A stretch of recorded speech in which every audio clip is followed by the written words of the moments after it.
Well, the president has spoken up about his passion to help more young men of color facing especially tough odds. In his speech, he talked about reaching out to some of America's leading foundations to help guide these youth. Well, today I spoke with leaders at the Forest Heights unit of the Boys and Girls Club in Gulfport to get their reaction to the president's announcement. But the plain fact is, there are some Americans who in the aggregate are consistently doing worse in our society.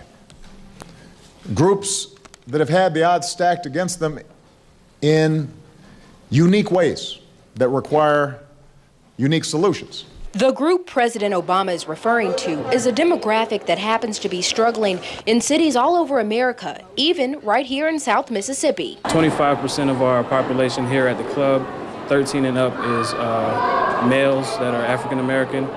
So I think that's excellent, that the president is making an investment in the community like that. Data shows that boys and young men of color, regardless of socioeconomic background, have a disadvantage throughout their journey from youth to college.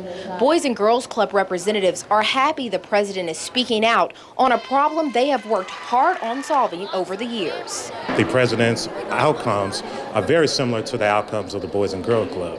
They want to promote manhood. They want to promote good citizenship, and it seems to promote education and values in our community. The president went on to talk about what great responsibility communities have to help these young men knock down the barriers they continue to experience generation after generation. I'm just very excited about it. I'm very encouraged, and it's a very positive step in going forward and developing our young men. Now, millions of dollars have already been invested in this initiative. The supporting foundations plan to work over the next 90 days to design strategies on how to coordinate their investments. Jeff? I saw in the paper that they had the warplanes on display, and my dad was a bombardier. Alice Dana's dad didn't ride in any of the planes on display, but he was a bombardier on B-29s during World War II. So I came out to see what the planes were like and kind of where he would have been sitting as a bombardier. It's not every day you get an opportunity to see such magnificent parts of American history. But since 1991, organizers with the Wings of Freedom Tour have made it their goal to bring the museums to the people. We developed the Wings of Freedom Tour as a way to bring the aircraft to them. The tour travels 300 days out of the year, which is a lot of work for most people. But for one of the pilots, it's a dream come true.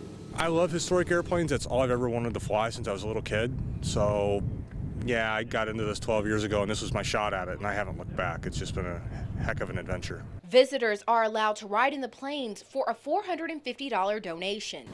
But trust me, it's an experience you'll never forget.